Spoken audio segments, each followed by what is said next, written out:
எனது அன்பிற்குரிய யோக மாணவர்கள் அனைவருக்கும் காலை வணக்கம். இன்னைக்கு நம்ம பார்க்க போற ஆசனம், 2 ஆசனம் பார்க்க போறோம். இந்த 2 ஆசனமும் ரொம்ப முக்கியமான விஷயம். அத ரொம்ப நல்லா கவனிக்கணும். 12 ஆசனம் முடிச்சிட்டோம். 12 முடிச்சிட்டோம். இன்னைக்கு பார்க்க போற ஆசனம் அதாவது பக்த கோணாசனம் முடிச்சிருக்கோம் லாஸ்டா. அதானே பக்த கோணாசனம் லாஸ்டா முடிச்சிருக்கோம். அர்த்த மச்சேந்திர ஆசனம் இப்ப நம்ம பார்க்க போறது அர்த்த மச்சேந்திர ஆசனம். அதுக்கப்புறம் நீங்க எல்லாரும் ஆவலா எதிர்பார்க்கக்கூடிய விபரீத கரணி அப்படிங்கிற இந்த 2 ஆசனம் பார்க்க போறோம். அதுக்கப்புறம் கடைசியா இருக்கிறது சவாசனம். சவாசனம் உங்களுக்கு சொல்லித்தர வேண்டிய அவசியம் இல்லை. எந்த ஆசனம் செய்யறதுனா உங்களுக்கு ரொம்ப ஈஸியா செய்ய வர ஆசனம், நீங்க உருப்படியா செய்யக்கூடிய ஒரே ஒரு ஆசனம் சவாசனம். அப்படிதானே? அதை பத்தி நம்ம அப்புறமா விளக்கமா பார்த்துக்கலாம். அப்படி சொல்லியாச்சு, இருந்தாலும் அப்புறமா பார்த்துக்கலாம். இப்ப நம்ம இன்னைக்கு பார்க்க போறது 2 ஆசனம், அர்த்த மச்சேந்திர ஆசனம், மற்றொன்று விபரீத கரணி. இந்த அர்த்த மச்சேந்திர ஆசனம் அப்படின்னா என்ன? அர்த்த அப்படின்னா பாதி அப்படின்னு நம்ம ஏற்கனவே சொல்லிருக்கோம். அர்த்தநாரீஸ்வரர் அப்படின்னு சொல்லிருக்கோம். அர்த்தனா பாதி. மச்சேந்திரன் அப்படின்னா என்ன அர்த்தம்னா, மச்சேந்திரர் அப்படிங்கிற ஒரு சித்தரோட பேர்ல அமைஞ்ச ஆசனம். ஒரு சில ஆசனங்கள் மட்டும்தான் இந்த சித்தரோட பேர்ல அமைஞ்சது. பொதுவாகவே ஆசனங்கள் பாத்தீங்கன்னா இயற்கை சார்ந்த மாதிரிதான் பேரு. விருட்சாசனம், புஜங்காசனம், சலபாசனம், தனுராசனம், அந்த மாதிரி இயற்கை சார்ந்த விஷயங்கள்ல தான் யோகாசனங்களுக்கு பேர் அமைஞ்சது. ஆனா ரொம்ப ரேரா, அரிதினும் அரிதா சித்தர்களோட பேர்ல ஆசனங்களும் வருவது.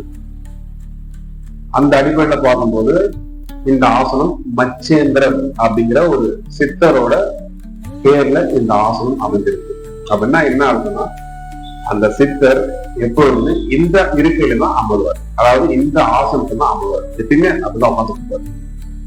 அதனால அந்த ஆசனத்துக்கு அவரோட பேரையே வச்சாச்சு.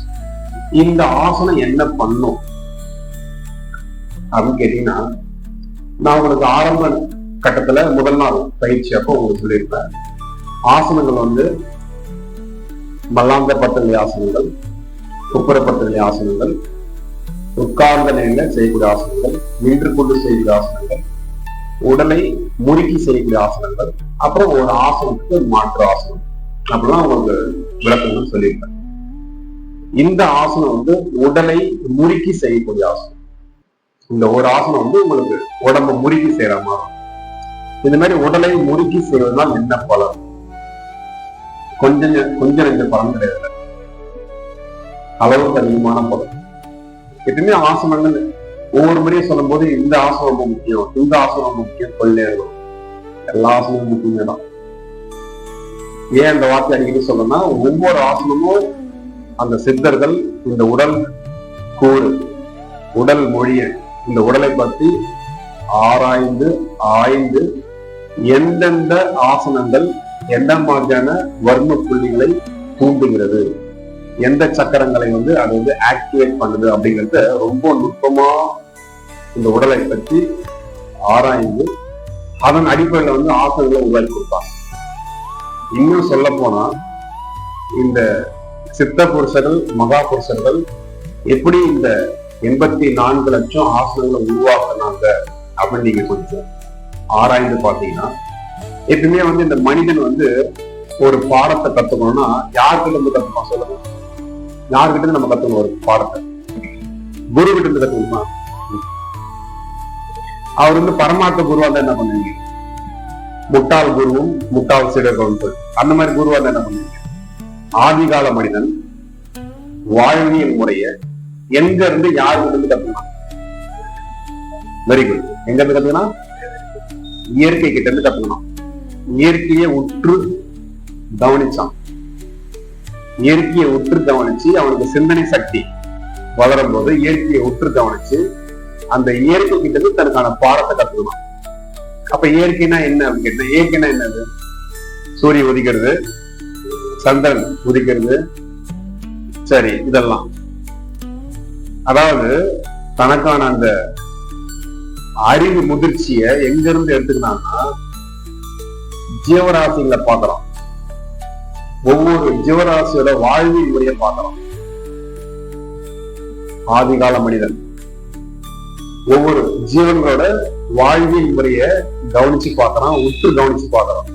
அது உற்று கவனிச்சு பார்க்கும்போது அது வாழக்கூடிய வாழ்க்கை முறைய புரிஞ்சுக்கிட்டு தெரிஞ்சுக்கிட்டு நாம அதன்படி வாழ்க்கைய உருவாக்கிக்கணும், அமைச்சுக்கணும் தான் வந்து நான் பண்றோம்.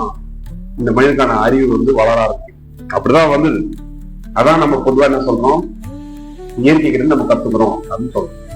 ஒரு காகம் அதோட வாழ்க்கை எப்படி வாழணும்னு உங்களுக்கு தெரியுமா? மனித வாழ்க்கை போட்டுதான் இருக்கும்.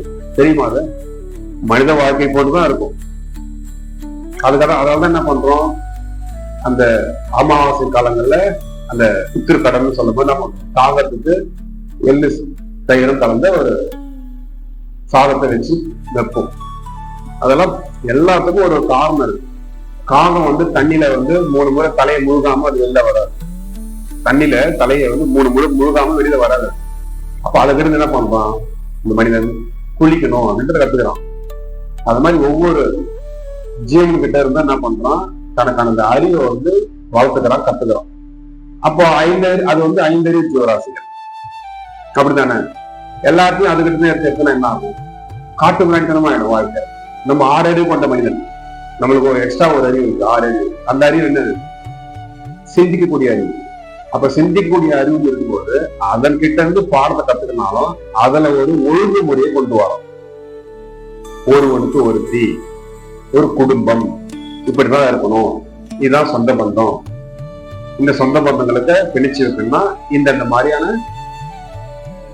விழாக்கள் இருக்கணும், சீமந்தம், கல்யாணம், காது குத்து அப்படின்னு இதெல்லாம் எதுக்கு, இதெல்லாம் எதுக்காக ஏற்படுத்தப்படுது? சொந்தங்களை உறவுகளை பிணைத்து வைப்பதற்காக ஏற்படுத்தப்பட்ட ஒன்று.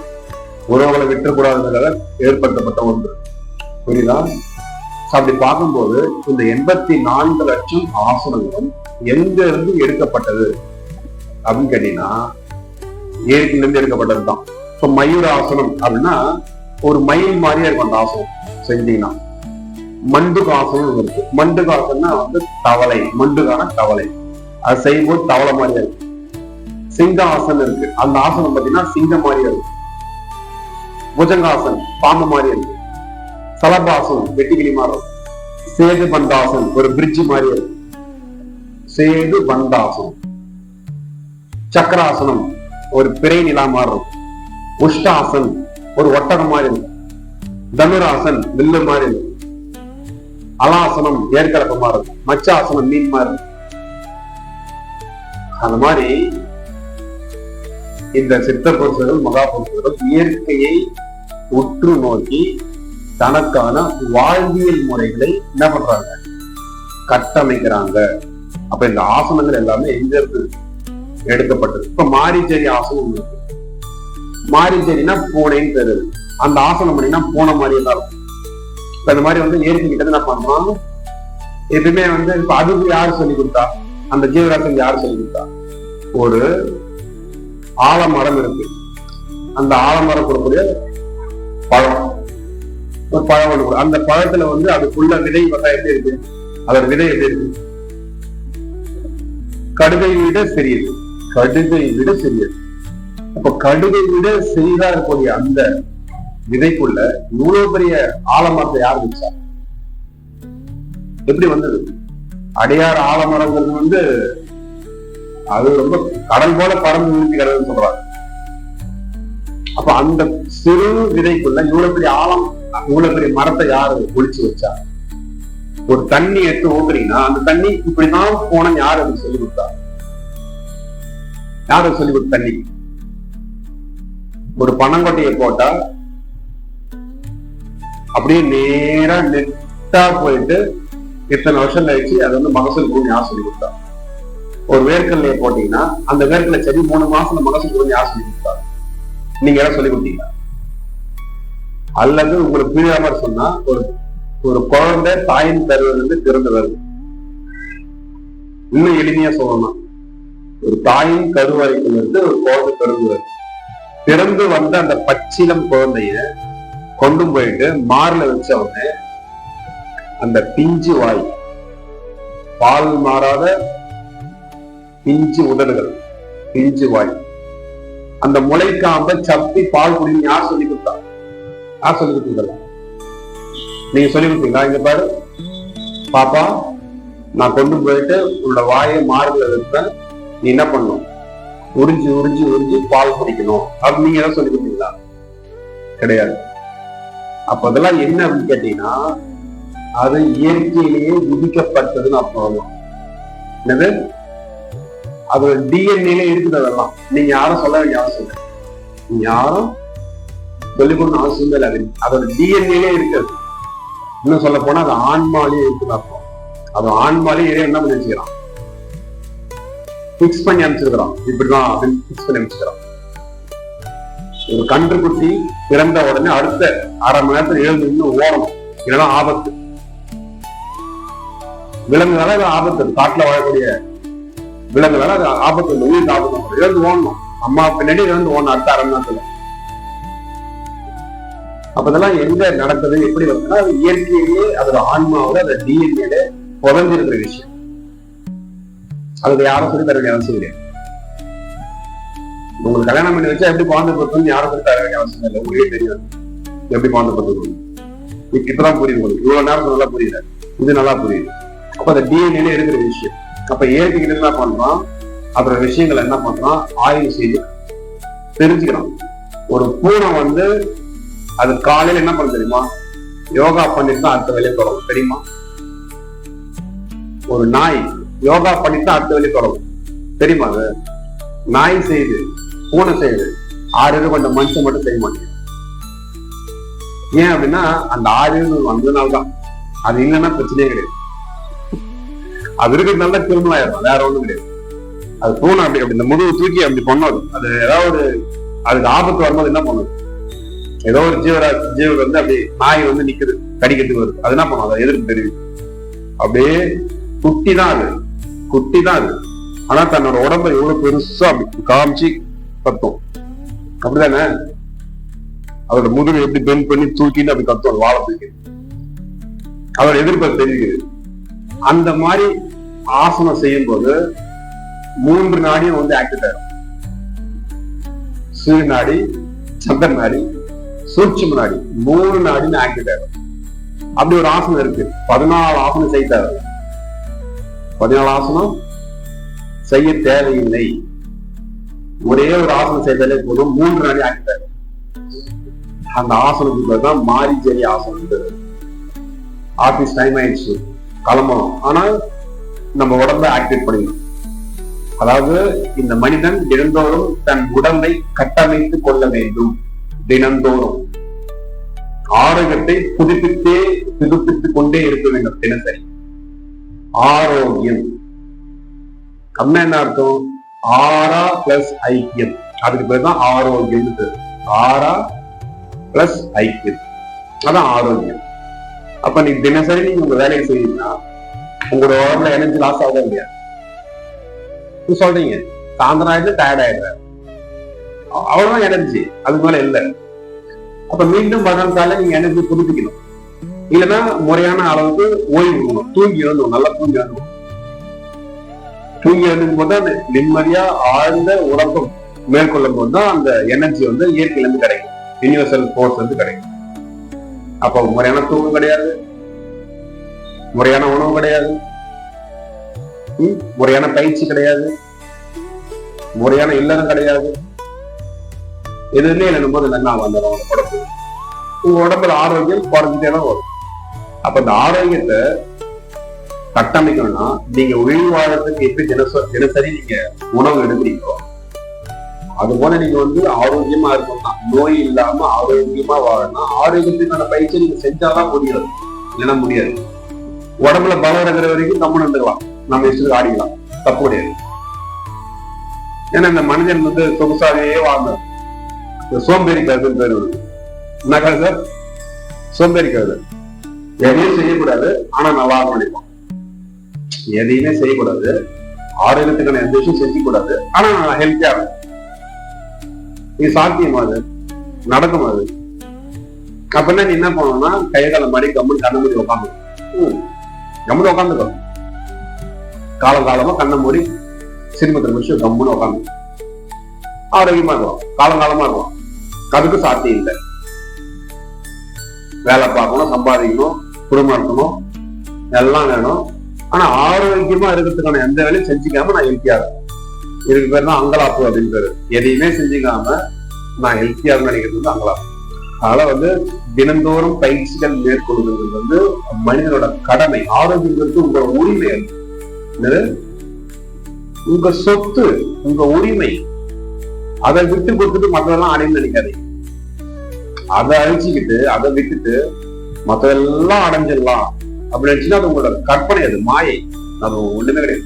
பலாயிரம் கோடி வச்சுக்கிறவங்க கூட என்ன சொல்றான் சாகும்போது, எனக்கு பேர் இருக்கு, புகழ் இருக்கு, சொசைட்டில நான் ஒரு பெரிய ஆளு, பல சாம்ராஜ்யத்தை நானே மாத்திருக்கிறேன், பல அரசர்கள் நானே மாத்திருக்கேன், அந்த அளவுக்கு செல்வாக்கு இருக்கு. ஆனா என் உடம்பு விஷயம் ஆரோக்கியம் நான் தோத்துட்டேன். அந்த பணத்தை வச்சு என்னால ஒண்ணுமே பண்ண முடியல. அந்த பணத்தை வச்சு என்னால ஒண்ணுமே பண்ண முடியல. அந்த மைக்கேல் ஜாக்சன் அவர் வந்து ஒரு கருப்பர் தான். தன்னை வந்து சகப்பா மாத்திக்கிறதுக்கு ஆபரேஷன் பண்ணி சகப்பா மாத்தினார். அதனால அவருக்கு வந்து ஸ்கின் ப்ராப்ளம். அதை மெயின்டைன் பண்றதுக்கு வந்து 100 டாக்டர் நினைக்கிறேன். அவரை பார்த்துக்கிறதுக்கு 100 டாக்டர். மைக்கேல் ஜாக்சன் வந்து உலக புகழ்பெற்ற ஒரு டான்சர். அவரோட உடம்ப, அவரோட ஸ்கின்னை பராமரிக்கிறதுக்கு மெயின்டைன் பண்றதுக்கு 100 டாக்டர் நியமிச்சிருக்காரு. மரணம் வரக்கூடாது பாத்துக்கோங்க அப்படின்னு சொல்லிட்டு பல 100 கோடி, பல 1000 கோடி கொடுத்து அவங்க வந்து என்ன பண்ணிக்கிறாரு, தன்னை பாதுகாப்பா பாத்துக்கோங்கன்னு சொல்லி வச்சுக்கிறாரு. அவ்வளவு பேர் பாதுகாப்பா பாத்துக்கணும்.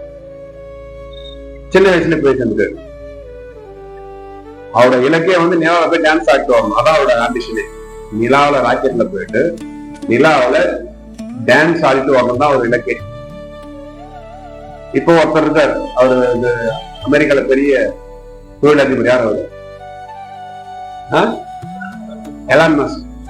இப்ப அவர் இப்பதான் ஒரு 10 வருஷமா 5 வருஷமா பிரபலமா இருக்கிறார். அவராக ஒரு டைப் வச்சிருந்தாருன்னு சொல்லுவார். மைக்கேல் ஜாக்சன் எப்பயோ போய் நிலால டான்ஸ் ஆடிட்டு வந்துட்டு இருக்காரு. அப்படித்தானே? ஸ்பேஸ்ல வந்து டூர்ல கூட்டு போறாரு. அப்படித்தானே? ஸ்பேஸ்ல டூர். அந்த அளவுக்கு விஞ்ஞானம் வளர்ந்து போச்சு. ஒரு அமெரிக்க அரசாங்கத்தையே வந்து ஆட்டி வைக்கிற அளவுக்கு அந்த செல்வாக்கு இருந்தாலும் அவரோட அந்த பணம் அவரை காப்பாற்றுமா? எதுவாலும் பண்ண முடியும்.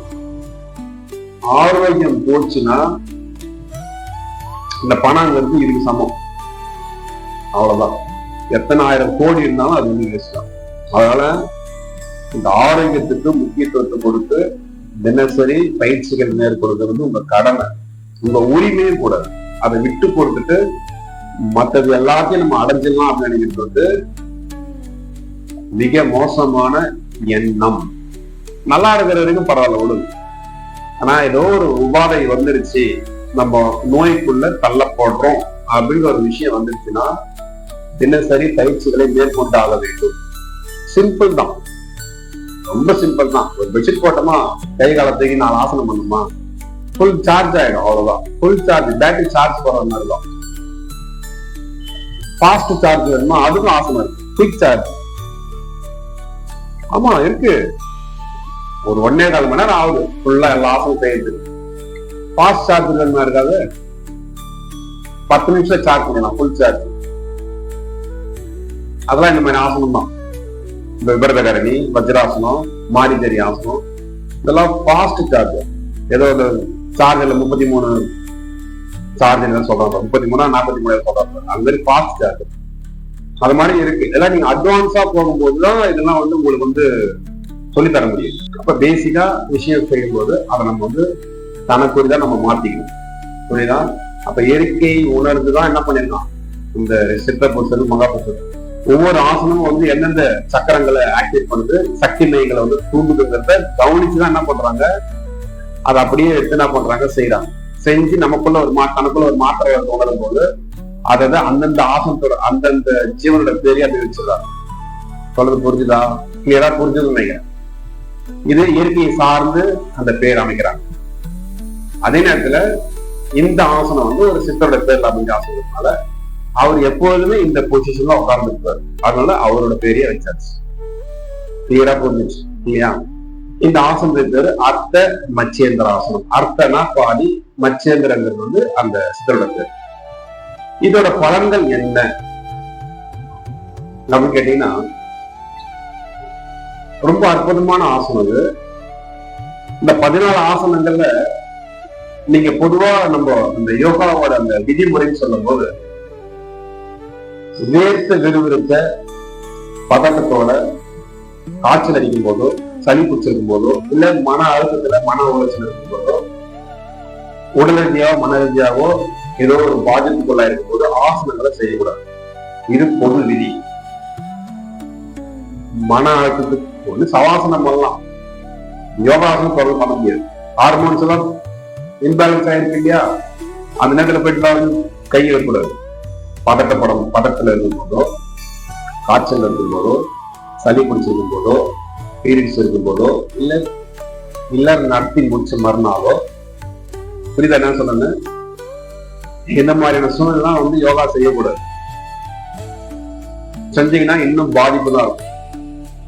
அந்த நேரத்துல எப்படி ஓய்வு எடுத்துக்கலாம், எப்படி ரிலாக்ஸ் பண்ணிக்கலாம் அப்படிங்கறதான் நம்ம யோசிக்கணும். ஆசனங்களை வந்து தீவிரமா செஞ்சீங்கன்னா உங்களுக்கு வந்து அது பலன் அளிக்காது, பிரச்சனையாகும். அப்படி இருக்கும்போது வேர்த்து விறுவிறுக்கு யோகாசனம் செய்யக்கூடாதுன்னு வந்து ஒரு ஃபார்முலா. யோகாவை பொறுத்த வரைக்கும் வேர்த்து விறுவிறுக்கு யோகாசனம் செய்யக்கூடாது, வேர்வை வரக்கூடிய நிலையில யோகாசனம் செய்யக்கூடாதுங்கிறது தான் விதி. ஆனா இந்த இடத்துல நம்ம என்ன பண்ணிருக்கோம்னா, வேர்வை வரணுன்றதுக்காக லாபம் வச்சிருக்கோம். சொல்றது புரியுதா? வேர்த்து விறுவிறுக்க யோகாசனம் செய்யக்கூடாதுங்கிறது விதி. ஆனா இந்த இடத்துல வந்து வேர்வை வரணுன்றதுக்காக லாபம் வச்சிருக்கோம். ஏன் குருஜி வேர்த்து விறுவிறுக்கூட செய்யக்கூடாதுன்னு சொல்றீங்க, ஆனா வேர்த்து கொட்டணுன்றதுக்காக இந்த ஆசனம் வச்சிருக்கீங்கன்னா என்ன காரணம்? எதுக்காக வேர்த்து கொட்டணும்? அந்த புழுக்கம் ஏற்படும். புழுக்கம்னா அந்த மாய்ஸ்சரைசிங் அப்படின்னு சொல்லுவாங்க இல்லையா, ஒரு விதமான வெக்கை, ஒரு விதமான புழுக்கம். இப்ப ஃபேன் ஆஃப் பண்ணிட்டு ஒரு வேற வெக்கையா இருக்கு, ஒரு புழுக்கமா இருக்குன்னு இருக்கு இல்லையா, அந்த மாதிரி இந்த ஆசனம் பண்ணும்போது ஒரு விதமான வெக்கை, ஒரு விதமான புழுக்கம் அப்படியே அந்த ஸ்கின் மேல லைட்டா வேர்வை கசிவது போன்று, வேர்வை நீங்க வேர்த்து ஊட்டும் நினைக்காதீங்க, வியர்வை கசிவது போன்று ஒரு குறுக்கு நிலையை உண்டு பண்ணும். எதுக்காக குறுக்கு நிலை வரணும், எதுக்காக வேர்வை வரணும் அப்படின்னு கேட்டீங்கன்னா, இங்கதான் சயின்ஸ் இருக்கு. நல்லா இந்த சயின்ஸை புரிஞ்சு, இந்த மாதிரிலாம் வந்து யாரும் வந்து நுணுக்கமா கவனிக்கிறது கிடையாது. பொதுவா இந்த ஆசனம் பண்ணா தொப்பப்படும், தொடப்படும், சர்க்கரை வியாதிக்கு நல்லது, கழுத்து எலும்பு தேய்மானம் சரியாகும். இது பொதுவா சொல்லுவாங்க, புத்தகத்துல அதுதான் போட்டு. ஆசன புத்தகம் வாங்கி நீங்க படிச்சீங்கன்னா தொப்பை குறையும், தொடை குறையும், குந்தி குறையும், பக்கவாட்டு சதை குறையும், குண்டான உடம்பு கொஞ்சம் குறையும், இல்ல வெளியில உடம்பு கொஞ்சம் தேரும். இப்படிலாம் பொதுவான கருத்துக்களை போட்டிருப்பாங்க. ஒரு ஆராய்ச்சி அப்படின் போது அந்த ஆசனம் செய்வது என்ன நடக்குது உள்ள மனநிலையில, உடல் நிலையில என்ன மாற்றங்களை உண்டு பண்ணுதுன்னு சொல்லிட்டு ரொம்ப ஆழ்ந்து கவனிக்கக்கூடிய சிலரால் மட்டுமே பேர் உண்மைகளை புரிந்து கொள்ள முடியும், மாபெரும் உண்மைகள் புரிந்து கொள்ளலாம். அந்த மாதிரி வந்து ஒரு யோகா மாஸ்டர் வந்து கிடைக்கிறாருன்னா ஆன்சர். அப்ப இது என்ன அப்படின்னு கேட்டீங்கன்னா, வியர்வை இந்த ஆசனம் செய்யும்போது ஒரு விதமான புழுக்கத்தை ஏற்படுத்தும். அதனால என்ன பலன்? புழுக்கம் வரணும். என்ன காரணம்? ஏன் அந்த புழுக்க நிலையை உண்டு போகணும், வேர்வை வரா மாதிரி செய்யணும் அப்படின்னு கேட்டீங்கன்னா, கேட்கறது நீங்க பதில் சொல்லணும். டக்குன்னு சொல்லணும். எப்படி சொல்லணும்? டக்குன்னு சொல்லணும். சொல்லியாமா சொல்லணும். அந்த நிலத்துல விளையாது பயிர் அப்படின்னு சொல்லுவாங்க. அந்த நிலத்துல விளையாது பயிர். இந்த நிலத்துல விளையாது அந்த நிலத்துல விளையாது பயிர். இந்த நிலத்துல விளையாது சத்தமா. Hello please, sound please. சத்தமா சொல்லுங்க. சத்தமா சொல்லுங்க. சத்தமா சொல்லுங்க. என்ன பிரச்சனை உங்களுக்கு இப்போ? என்ன பிரச்சனை உங்களுக்கு இப்போ? திரும்ப கேட்கிற கேள்வி. அந்த நேரத்துல விளையாது பயிர், இந்த நேரத்துல விளையாது. சத்தமா சொல்லுங்க. இந்த உயிர் ஏன் வெளில போயிடும். உங்களுக்கு யோகா உங்களுக்கு ஒத்து வராது, ஏன் வெளில போகும். கரெக்டா சொன்னது யாரு? சத்தமா சொல்லுங்க. எல்லாரும் சொல்லுங்க. ஒரு முறை எல்லாரும் சத்தமா சொல்லுங்க. இது சொல்றது என்ன உங்களுக்கு பிரச்சனை இப்போ? என்ன பிரச்சனைன்றாங்க? கெட்ட வார்த்தையா? வீட்டுல போனா அசிங்க பேசுறீங்க, மயில் சொல்றதுக்கு மட்டும் வந்து அப்படின்னு எல்லாரும் இருக்காங்களா? சொல்லுங்க. எல்லாரும் சொல்லுங்க. மயில் சொல்லுங்க. மயிர்ங்கிறது கெட்ட வார்த்தை கிடையாது. மயிரை புடுங்குனாலும் கெட்ட வார்த்தை கிடையாது. என்னது சொல்லுங்க? மயிரை புடுங்குடா அப்படின்னாலும் கெட்ட வார்த்தை கிடையாது. இந்த முடிங்கிறது வந்து சான்ஸ்கிரிட் வேர்டு, சுத்தமான தமிழ் சொல் வந்து மயிர். அப்ப புடுங்குங்கிற வார்த்தை கெட்ட வார்த்தையா? மயிருங்கிறது கெட்ட வார்த்தை கிடையாது. புடுங்குறது, புடுங்குன்னு சொல்றது கெட்ட வார்த்தையா? இப்ப களை புடுங்கு அப்படின்றாங்க, செடியை புடுங்குன்றாங்க. எப்படி சொல்றது? செடி புடுங்கு, களை புடுங்குன்றாங்க. எப்படி சொல்லுவாங்க? எப்படி சொல்றது? அத கலையை வேரோடு இழுக்கவும் சொல்லலாமா? அத கெட்ட வார்த்தை இல்லாம புடுங்குன்னா கெட்ட வார்த்தை. வேர்க்கலை செடியை வேரோடு இழுக்கவும். உலகமாக அசிங்கமான வார்த்தை மாதிரி மயிர்னா கெட்ட வார்த்தை சொல்லுது. அது கெட்ட வார்த்தையே கிடையாது. மயிரை புடுங்கு சொன்னாலும் கெட்ட வார்த்தை கிடையாது. அது வந்து அது சொல்ற விதம், சொல்ற இடம், அந்த முகம் இது புடுங்கு அப்படின்னாதான் அது ஒரு மாதிரி தெரியாது. அது சொல்லும் போது அது ஒரு மாதிரி தெரியாது.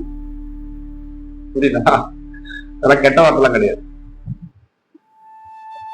சொல்லுங்க. அந்த நேரத்துல விளையாது பயிர், பயிர் இந்த நேரத்துல விளையாது. உங்களுக்குள்ள ஒரு பாடம் சொல்லி உங்களை மேல கரையிறதுக்குள்ள எனக்கு சீக்கிரமா போயிடும் போது பிராணம். இந்த மயிர் கால்களில் வேர் இருக்கு இல்லையா? மயிர் கால்களில் வேர், உடம்பு முழுக்க அது மயிர் இருக்கு. அந்த மயிர் கால்களில் வியர்வை கசிய வேண்டும். புழுக்கம் வரணும். கவனிங்க, சயின்ஸ் கவனிங்க. அந்த மயிர்கால்களில் ஒரு புழுக்கும், ஒரு விதமான புழுக்கும் வியர்வை கசியும் போது, மாய்ஸ்சரைசிங் நடக்கும் போது கவனிக்கணும். இந்த மண் சத்தானது என்னது? இந்த மண் சத்தானது ஆதாயம் என்ற ஊடகத்தின் வழியாக ஊடுருவி இந்த உடம்புல பாஞ்சி நேரா போய் வந்து மண்ணீர்ல போய் மண் சத்து டெபாசிட். மனசுலாயோ ஆயா நல்லா புரிஞ்சுக்கணும்.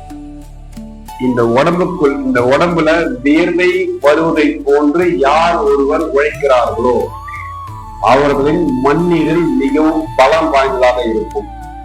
மண்ணீரல் தெரியுமா? மண்ணீரல் என்னன்னு சொல்லுவீங்க. வேர்த்து கொட்டுது, சனிய சனிய ஒரே புழுக்கமாக முடியல. இந்த படுகாய் வந்து யாராவது ஹெல்ப் பண்றானா? வீட்டுக்காரங்க. இந்த சனி நீங்க யாராவது ஹெல்ப் பண்ணுதுங்களா? பசங்க, குழந்தைங்க, சனிங்க, தர்தலைங்க ஏதாவது ஹெல்ப் பண்ணுதா? நானே மாரடிக்க தைரியம் ஆகணும். எங்கன்னா வீட்டுக்கு அரிசி ஒரு ஆறு என்ன இருந்து வரணும், ஒரு ஆண்டு அதுவும் விட மாட்டேங்கிறாங்க. என் தலை எடுத்து தாலி கட்டிட்டு கழுத்து நீக்கிட்டு மாட்டிங்க சாவறேன். எதுதான் இந்த கல்யாணத்தை பண்ணி தொலைச்சிடும். கல்யாணம் பண்ணி தொலையாதி பசங்களை. அப்படி எரிஞ்சு விழுது. வேர்வை உடம்புல நல்லா வரணும். அதுவும் முகத்துல வர வேர்வை ரொம்ப முக்கியம். முகத்துல வர வேர்வை ரொம்ப முக்கியம். கண்டிப்பா முகத்துல வேர்வை வரணும். அப்படி வேர்வை வரவில்லை என்றால் உங்கள் சிறுநீரகம் காலி. போய்விடும். 2 கிட்னி அவுட். நீங்க கொஞ்சம் நல்லா யோசனை பண்ணி பாருங்க. கலைத்துறை, மக்கள் எல்லாரையும் மகிழ்விக்கக்கூடிய ஒரு கலைத்துறை, சினிமா துறை. அதுல மேக்கப் இல்லாம அங்க வேலையே கிடையாது. வேலை நடக்காது. மேக்கப் தான் அங்க முக்கியம். சிவாஜி கணேசன் மேக்கப் போட்டதுல கிங்கு, கில்லாடி. 1/2 மணி நேரம், 1 மணி நேரம், 2 மணி நேரம் அவன் மேக்கப் போட்டுட்டு வரும். அவருக்கு என்ன பிரச்சனை? அது என்ன பிரச்சனை? போய் சேர்ந்தாரு. 2 கிட்னி போய் சேர்ந்தாரு. ஒரு நாளைக்கு காலைல 25 மாத்திரை, மத்தியானம் 25 மாத்திரை, நைட் 25 மாத்திரை, 2 கிட்னியும் வந்து போய் சேர்ந்துருவாரு. புரியுதா சொன்னது? கிட்னி ப்ராப்ளம் வந்து தண்ணி குடிக்கூடாது. கிட்னி ப்ராப்ளம் ஓவரா கை மீறி போயிடுச்சுன்னா தண்ணி குடிக்க முடியாது. கவனிங்க எல்லாம். கை மீறி போய்விட்டால் எப்பொழுதுமே ராஜ உறுப்புகள் எப்பொழுதுமே தன்னை தானாகவே சரி செய்து கொள்ளும். ஞாபகம் வச்சுக்கோங்க. நீ கம்முன்னு கையகால வச்சு சிவனேன்னு அந்த சகிச்சுக்கின்னு கம்முன்னு இருந்துச்சுன்னா எப்படியாவது வேலை செய்ய ஆரம்பிச்சிடும். ஆனா அதுக்கு ராஜ உறுப்புன்னு பேரு. ராஜ உறுப்புகள் மீன்ஸ் நோய் வராது, நோய் வரவும் கூடாது, வந்தாலும் தானாகவே சரி செய்து கொள்ளும். அதனால அதுக்கு ராஜ உறுப்புன்னு பேரு. இதை பத்தி பிலாசபி எல்லாம் பயங்கரமா வரும், நம்ம ஃபியூச்சர்ல பார்ப்போம். மனம் அப்படிங்கிற பயிற்சியில நம்ம காலையில் எடுத்து வைக்கும்போது மிகப்பெரிய பிரபஞ்ச ரகசியம் எல்லாம். இந்த ரகசியம் தெரிஞ்சவங்களால மட்டும்தான், புரிஞ்சவங்களால மட்டும்தான் நோய்களை வேரோடு வேறறுக்க முடியும். இந்த ரகசியம் தெரியாதவர் எவ்வளவு பெரிய டாக்டரா இருக்கட்டும், எம்பிபிஸா இருக்கட்டும், எம்பியா இருக்கட்டும், எஃப்ஆர்சியா இருக்கட்டும், எந்த உலகத்தின் உயர்மட்ட படிப்பு வச்சிருந்தாலும் சரி, இந்த மாபெரும் பிரபஞ்ச ரகசியம் தெரியாதவன் அவன் நோய்களை சரி செய்ய முடியாத அடிமுட்டாள். இந்த ரகசியங்கள் எவன் தெரிஞ்சாலும் அவன் படிக்காதவனானாலும் அவன் தான் மேலே. ஆமா, அதான் நான் சொல்றேன். நான் டாக்டர் கிடையாது, ஒத்துக்கிறேன். நான் டாக்டருக்கு படிக்கிறேன். ஆனா டாக்டருக்கு மேல நான், ஏன்னா டாக்டரால முடியல, நாங்க சரி பண்ணோம், நாங்க செஞ்சு காட்டுறோம். இன்னைக்கு இல்ல, 18 வருஷமா பண்ணுங்க. தொடர்றதில்ல, கிட்ட சேர்க்கறதில்ல, டோரிய 10 அடி தூரம் இல்லை, தொடமாட்டேன், மருந்து மாத்திரை தர மாட்டேன். ஆனா சரியாயிட்டு தான் போறான். அவங்க பேசி அந்த சரியானதை விவரிச்சு கொடுத்த பேட்டிகள் தான் யூடியூப்ல போடுறோம். என்ன நடந்ததோ அதை அப்படியே சொல்லுங்க, அவ்வளவுதான். பேசி சொல்லி கொடுத்து பண்ணுங்கலாம் கிடையாது. என்ன நடந்ததோ வந்தீங்க, பல லட்சங்கள் எழுந்தீங்க, ராமாயண கதைலாம் சொன்னீங்க, இப்ப சரியான கதையை சொல்லுங்க, அவ்வளவுதான். ஏற்கனவே இந்த ராமாயணம் உங்களுக்கு தெரியும், அந்த கதை எனக்கு வேணாம். அதை நான் கேட்டு என் காதெல்லாம் புடிச்சு போச்சு, சகிச்சு போச்சு, சளிப்பட்டுக்குச்சு. எனக்கு தெரியாது ஒண்ணுமே இல்லை. மருத்துவத்தை பொறுத்தவரைக்கும் யோகால எம்பிபிஎஸ் அந்த டாக்டர் படிக்கும், அதெல்லாம் எனக்கு தெரியாது, ஒண்ணுமே தெரியாது. ஒரு ஸ்கேன் எடுத்து பார்த்தீங்கன்னா பார்த்தனா எதுவுமே தான் தெரியாது.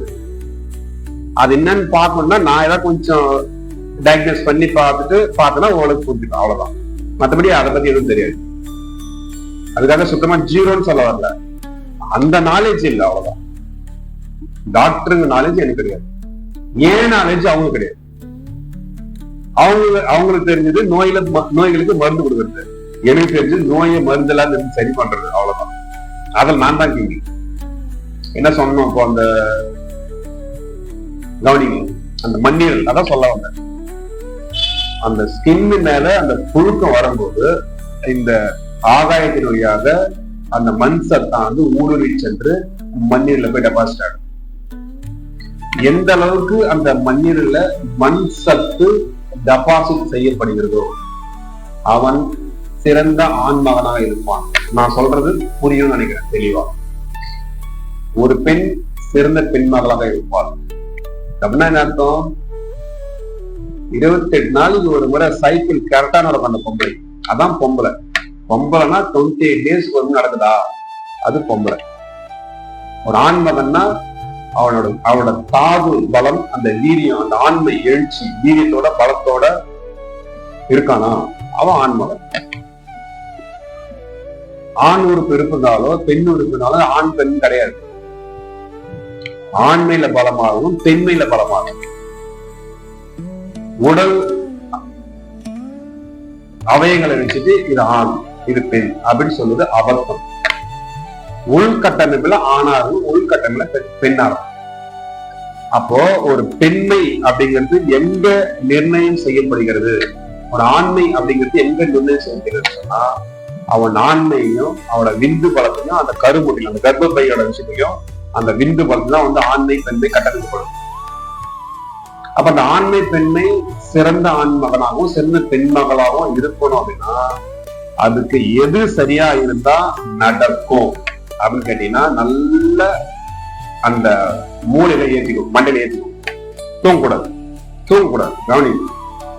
ஒரு சிறந்த ஆண் மகன் ஒரு சிறந்த பெண் மகள்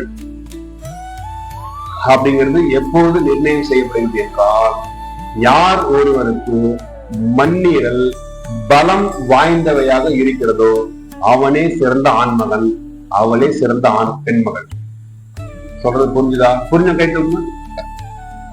ஆனா அந்த மண்ணீரலை பத்தி உங்களுக்கு விளக்கமா சொல்ல மாட்டாங்க. ராஜ உறுப்பு அப்படி சொல்லும் போது heart, lungs, kidney, liver, spleen. பெருமாள்லாம் கவனிக்கணும். ராஜா அரவிந்த் எல்லாருமே கவனிக்கணும். ரொம்ப பிரச்சனைல போய் மாட்டிங்கிறவங்க நல்லா கவனிக்கணும். வெறும் பிரச்சனையா இருக்குது அப்படின்னா நல்லா கவனிக்க கூடாது. Heart, lungs, kidney, liver, spleen. தமிழ்ல சொல்லும் போது இருதயம், கல்லீரல், மண்ணீரல், நுரையீரல், சிறுநீரகம். சிறுநீரகங்கிறது முதுகு பின்னாடி ஸ்பைனல் கார்ட்ல இருக்கும், முதுகு அடி முதுகுல. ஹார்ட்ங்கிறது இடது பக்கம், லங்ஸ்ங்கிறது வந்து வலது பக்கம், லிவருங்கிறது இந்த வயிற்றுல வலது பக்கம், மண்ணீரலுங்கிறது பேன்கிரியாஸை ஒட்டி சின்னதா காது மாதிரி இருக்கும். அதை நீங்க வந்து இந்த கோழி அறுக்கும் போது என்ன பண்ணிருந்தீங்கன்னா அந்த பச்சை கலர்ல ஒரு பை இருக்கும். அந்த பை வந்து அதுல இருந்து அந்த ஆசிட் அதுல மாமிசம் மேல பட்டா கசப்பாயிடும், பாய்சன் ஆயிடும், சாப்பிட முடியாது. முதல்ல அதெல்லாம் கிள்ளி தூக்கி போடுவீங்க. பித்தப்பை அதை ஒட்டி அது பக்கத்திலேயே அந்த பேன்கிரியாஸ் பக்கத்திலேயே சின்னதா இருக்கும். அதை புடுங்கி அந்த அச்சினா போய் சோதனை ஒட்டி அது பேர் சுவரொட்டி அப்படின்னு நீங்க சொல்றீங்க. அது சாதாரண தூக்கி புடுங்கி வீசி எறிறீங்க. அதுதான் ஒரு மனிதனோட ஆண்மைக்கும் பெண்மைக்கும் காரணம். அது பாதிக்கப்பட்டா நேரடியாக விந்து பாதிக்கப்படும், உயிரணுக்கள் பாதிக்கப்படும், நேரடியாக கருமுட்டை பாதிக்கப்படும். சொல்றது புரியுதுயா?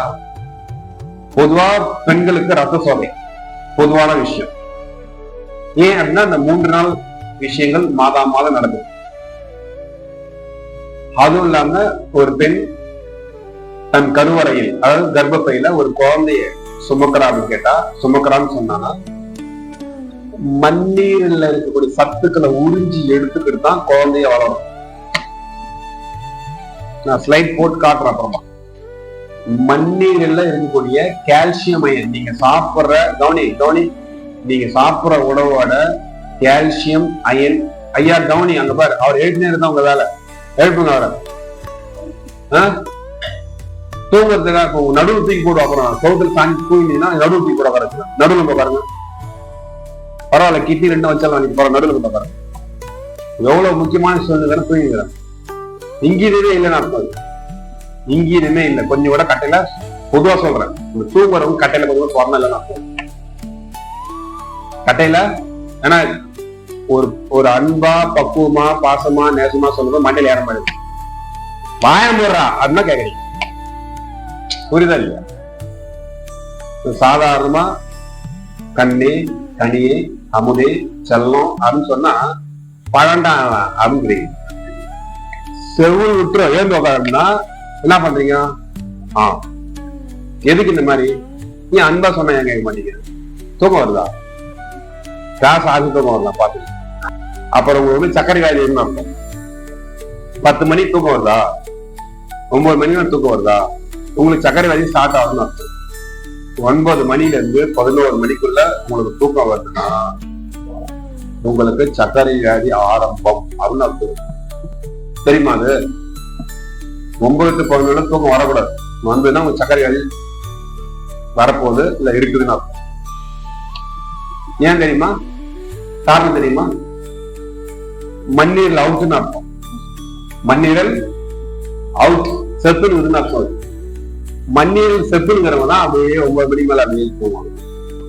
அவர் காதல சேவட தங்க விடுற மாதிரி ஆயிடுச்சு. எவ்வளவு பேசணும் மைக் எடுத்து கத்துறோம் இல்லையா? காட்டு கத்து கத்துறேன். இந்த காட்டு கத்தல் கத்தத்துலயும் ஒருத்தன் தூங்குறான்னா மகான் அர்த்தம். என்னது? மகான், ஞானம் அடிச்சுட்டாருன்னு அர்த்தம். நேரம் உட்காருங்க, கவனிங்க. உங்களுக்கு அதான் பேசிட்டு இருக்கிற ராஜ உறுப்புகள், heart, lungs, kidney, liver, spleen. இந்த ராஜ உறுப்புகளுக்கு நோய் வருவதில்லை, வரவும் கூடாது. வந்தாலும் தானாகவே சரி செய்து கொள்ளும். அதான் இது ராஜ உறுப்பு பேரு. இது பஞ்சபூதத்தோடு தொடர்புடையது. பஞ்சபூதங்கள், நிலம், நீர், நெருப்பு, காற்று, ஆகாயம் என்று சொல்லக்கூடிய பஞ்சபூதங்களோடு இந்த ராஜ உறுப்புகள் தொடர்புடையவை. இந்த பஞ்சபூதங்களுக்கும் இந்த ராஜ உறுப்புகளுக்கும் தொடர்பு குறைகின்ற போது இது நோய்வாய்ப்பட்டு இறக்கும். அந்த ராஜ உறுப்புகளை பலவீனப்படுத்துவதில் நீங்கள் அனைவரும் கில்லாடிகள், மிகவும் திறமை வாய்ந்தவர்கள், புத்திசாலிகள். சீக்கிரமா மரண கோயில் படுப்பதற்கு ஏற்பாடு செய்து கொள்ளும் உத்தம மனிதர்கள், தானாகவே போய் படுத்துக் கொள்ளும் உத்தம மனிதர்கள், வாழ்வதற்கு தெரியாதவர்கள். இந்த மாதிரிலாம் அட்டுவயம் பண்ணக்கூடாது. விழிப்புணர்வு அடைவங்க வீழ்ச்சிக்கோங்க. தூங்க நேரம் மொத்தமா தூங்க நினைக்கிறவங்க தூங்குங்க, ஒண்ணும் பிரச்சனை. மொத்தமா நான் தூங்க போறேன் அப்படின்னு முடிவு பண்ணிட்டு தூங்கிக்கோங்க. வேட்பாதி பாய் ஒண்ணு போட்டு அங்க படுத்துக்கோங்க. இவ்வளவு காலம் தூங்குனதெல்லாம் போதும். இது விழிக்கிறதுக்கான இடம். அது இங்க உட்காந்து தூங்கினா என்ன ஆகுது? கேட்டை பூட்டியாப்பா, கதவு பூட்டியா, வெளில பூட்டியா, இந்த கதவு பூட்டியா, இந்த எழுந்து போறதெல்லாம் கிடையாது. பூட்டிட்டு நான் பிரேக் விட்டு போய் தரக்கிறேன். தாப்பால் போடுங்க, உள்ள சசிகுமா தாப்பால் போடுங்க. வெளியில பூட்டு போட்டியா? அவ்வளவுதான், பூட்டே போட்டாச்சு. வெளியில பூட்டு போட்டாங்க. அப்படியே எல்லாத்தையும் அடைக்கணும். அப்படியே உட்காந்து எப்படி இப்படிதான் கவனிக்கணும். பிரேக் விடும்போது ஓடும். ஒரு ஒரு உங்களெல்லாம் மேய்க்கிறது ரொம்ப கஷ்டப்படுது. 40-50 பேருக்கு இப்படி பாவரணும் போது 500 பேர், 1000 பேர், 2000 பேர், 10,000 பேர், 1,00,000 பேர் போற இடத்துல எவ்வளவு பிரச்சனை இருக்குமா? உங்களுக்கு அந்த கண்ணியம் தெரியல. ஒரு இடத்துக்கு போனா எப்படி இருக்கணும், எப்படி நடத்தணும், அந்த கண்ணியம் தெரியல. சிம்பிளா சொல்ல போனா காட்டு பிராணி மாதிரி வாழ்ந்துட்டீங்க. உங்களுக்கு யாரும் ஒழுக்கம் சொல்லி தரல, பணிவு சொல்லி தரல, ரெஸ்பான்சிபிலிட்டி சொல்லி தரல, எப்படி அணுகுணுன்ற முயற்சி சொல்லி தரல, எதுவுமே கத்துக்கல. எதுவுமே கத்துக்காம வாழ்ந்து வந்துட்டீங்க. இதனாலதான் சமூகத்துல, வீட்டுல, குடும்பத்துல எல்லாத்துலயும் பிரச்சனை. அதனால புலன் அடக்கத்தோட அடங்கி ஒடுங்கி கையகால மடக்கி கம்முன்னு உட்காரணும். எப்படி உட்காரணும்?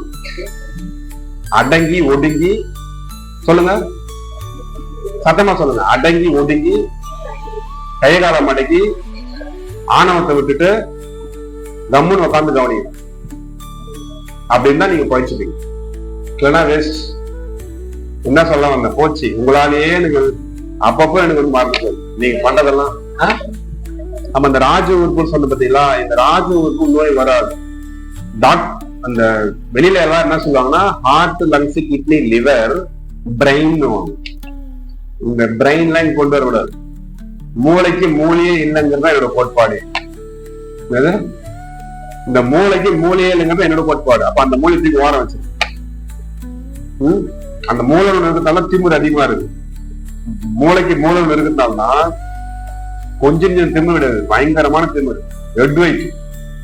ஆனா அந்த மூளையை விட்டுடுங்க. புரியுங்களா?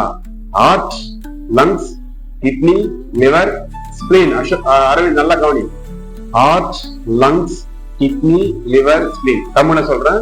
இருதயம், கல்லீரல், மண்ணீரல், நுரையீரல், சிறுநீரகம். இது 5 ராஜ உறுப்புகள். இதுக்கு நோய் வராது. மண்டையில ஏத்திக்கோங்க. நோய் வராது, வரவும் கூடாது. வந்தாலும் கம்முன்னு இருந்தா சரியாயிடும். இல்ல அது என்ன பண்ணா சரியாகுமோ அந்த நாலேஜ் வாழ்க்கை சரியாயிடும், அவ்வளவுதான். அத சரி பண்றன்ற பேர்ல போய் நீ கைய வைக்கிற பேரு அன்னைக்கு புடிச்சது உனக்கு ஏழ்ற. கைய வச்சேன்னா லட்சக்கணக்கா செலவாகும். இந்த போன வாரத்துக்கு போன வாரம் சொன்னோம் இல்லையா, லிவர் டிரான்ஸ்பிளான்ட் பண்றதுக்கு 40 லட்சம் கேட்டாங்க. அதுக்கும் தயாராகல. அது யாரு இல்ல, மகேஷோட அம்மா தான் சொன்னாங்க. ஏன்னா சொன்னீங்க அன்னைக்கு நேர்ல வந்து பேசும்போது உங்க அம்மா தான் சொன்னாங்க. எங்க சொந்தக்கார யாரோ சொந்தக்காரு, அது மாமாவா 40 லட்சம் லிவரை மாத்தி கொடுக்குறேன், 40 லட்சம் ரெடி, வேற வழி இல்ல, ரெடி, வீடு வாசல் எல்லாத்தையும் 40 லட்சம் கொடுத்து லிவர் ரெடி பண்ணி ரெடி ஆயிட்டாங்க. இதெல்லாம் சாத்தியமான்னு கேக்குறேன். சாத்தியமான்னு கேக்குறேன். அதனால கையை வைக்க கூடாது. கனவுல கூட மறந்துடாதீங்க, ராஜ உறுப்புல கைய வச்சிடாத. குத்துது, குடையுது, இழுக்குது, வலிக்குது, ஹார்ட்ல பிளாக் இருக்குது, ஏதாவது போட்டோம் தானாவே சரியாயிடும். கம்முன்னு தானாவே புது ரூட்டை போட்டுக்கோ. ஹார்ட் ஒரு ரூட்ல வந்து பிளாக் இருக்குன்னா தானாவே ஒரு புது ரூட்டை போட்டு ரத்தத்தை கொண்டு போகும். அதான் இயற்கை, புரியுதுங்களா? அப்படியே ஒரு ஹார்ட்ல பிளாக் இருந்தாலும் சரி, எத்தனை பிளாக் இருந்துட்டு போட்டோம், எத்தனை பிளாக் வேணா இருந்துட்டு போட்டோம், அது எத்தனை பர்சன்டேஜ் வேணா இருந்துட்டு போட்டோம், 95% இருக்கு, கொஞ்சம் தான் போகுது பிளட் இருக்கட்டும். 1 2 3 மொத்த ஹார்ட் பிளாக் சரியாயிடும். நான் சொல்லித்தரேன் 1 2 3 மொத்த ஹார்ட் பிளாக் கரைஞ்சிடும். 3 நாள் சாப்பிட்டா சுத்தமா கிளியர். இல்ல 3 முறை 3 டைம்ஸ் எடுத்தீங்கன்னா மொத்த பிளாக் கிளியர் ஆயிட்டு ரூட் கிளீனா இருக்கும். அதனால சிவனேன்னு உட்காந்து நல்லா கவனிச்சு கத்துக்கணும், என்னென்ன பண்ணணும், என்ன செய்யணும் தெரிஞ்சுக்கணும், எப்படி காப்பாத்திக்கிறது அப்படிங்கிறதுலாம். ஒத்த பைசா செலவு கிடையாது. அப்போ மொத்த பிளாக்க சரி பண்றது எதை லட்சக்கணக்கு செலவாகுமா? ஒத்த பைசா செலவு இல்லை. கிரியா பண்ணா ஹார்ட் சுத்தமாயிடும். நாக்குன்னு சொன்னோம் இல்லையா, வெள்ளை அழுக்கு இருக்கு, அந்த அழுக்கு எங்க வருது? ஹார்ட்ல இருந்து வருது. அப்ப ஹார்ட்டை சுத்தம் பார்க்கணும். கிரியா பண்ணா சுத்தமாயிடும். ஹார்ட்டை சுத்தம் பண்ண தனியா கிரியா இருக்கு. ஹார்ட்டை சுத்தம் பண்ண போறோம். அரவிந்த், உன் ஹார்ட்டை புதுசா மாத்த போற, சரியா? சரிக்கா, உன் ஹார்ட்டை புதுசா மாத்த போறேன். கிட்னி சுத்தமாயிடும், லிவர் சுத்தமாயிடும், உள்ள இருக்கிற உறுப்புகள் எல்லாம் சுத்தமாயிடும், கிளீனா கழுவி தள்ள மாதிரி ஆயிடும். அந்த மாதிரி கிரியாலாம் ஆராய்ச்சி பண்ணி எடுத்துன்னு நான் உங்களுக்காக ரொம்ப ரிஸ்க் எடுக்கிறேன். நான் பெரிய ரிஸ்க் எடுத்து இப்ப தயார் பண்ணுங்க. நான் எப்படியாவது காப்பாத்தி ஆகணும். வாக்குறுத்து வச்சுக்கிறவருக்கு உங்களுக்கு நான் வாக்குறுத்து வச்சுக்கிறேன். வாக்குறுத்துருக்கேன், விட மாட்டேன். பாத்து விளிம்புல நிக்கிறீங்க, அதனால ஒழுங்கா கவனிச்சு காப்பாத்திட்டு போற வழியை பாருங்க. அதை விட்டுட்டு ஏதாவது நோண்டி இருக்காது, புரியுதா? தூக்க கூடாது, கவனி. ஆனா இந்த உறுப்புகளுக்கு கேடு வராது. கேடு வந்தாலும் தானா சரியாயிடும். அப்படி கேடு வந்தாலும் அதை ஈஸியா ₹1 சரி பண்ணாம செலவு பண்றது எப்படி? ₹1 செலவு கிடையாது, செலவே கிடையாது.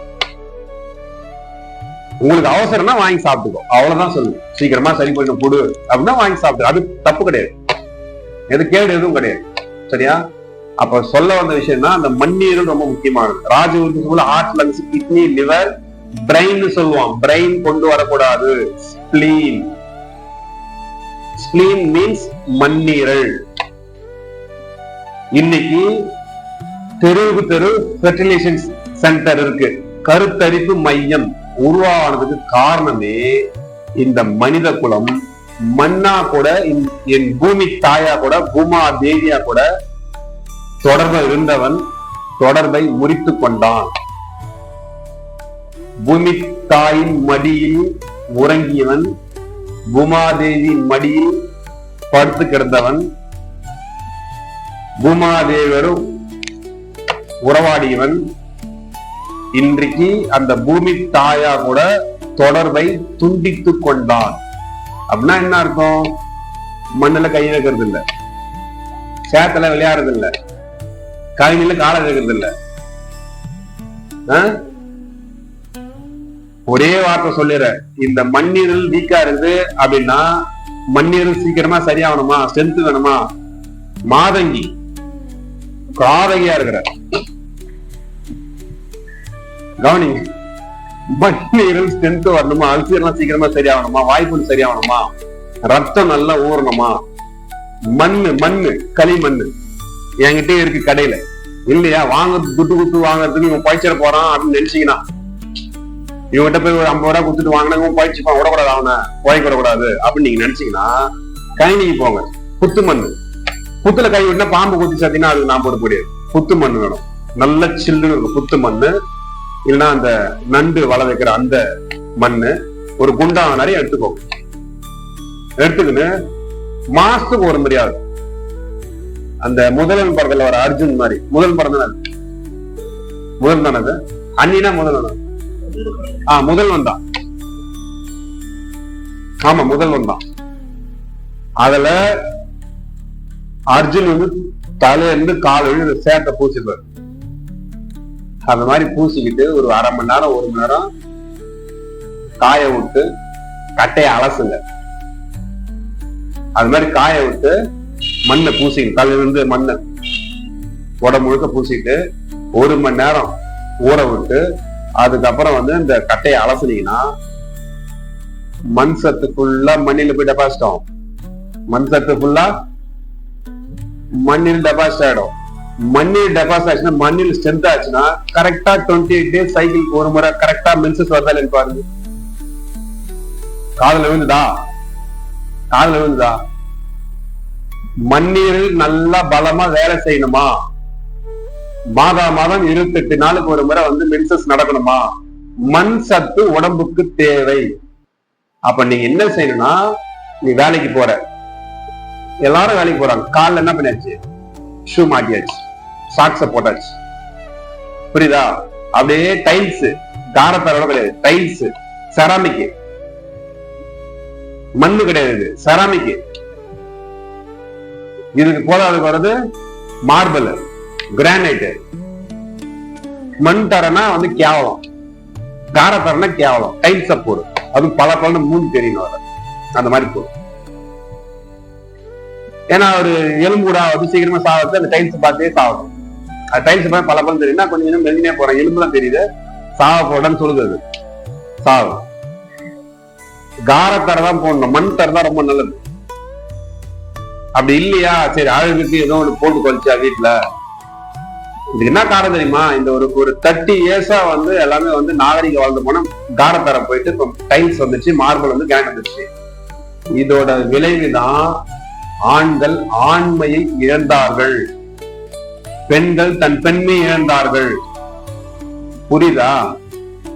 சேத்தல கால வை, உங்க பசங்களை சேத்தல ஏற சொல்லு, மண்ணு வேற சொல்லு, மயல் நினை சொல்லு, அடிபட்ட கீழே விட்ட முட்டியில தேய்ச்சிக்கிட்டோம்.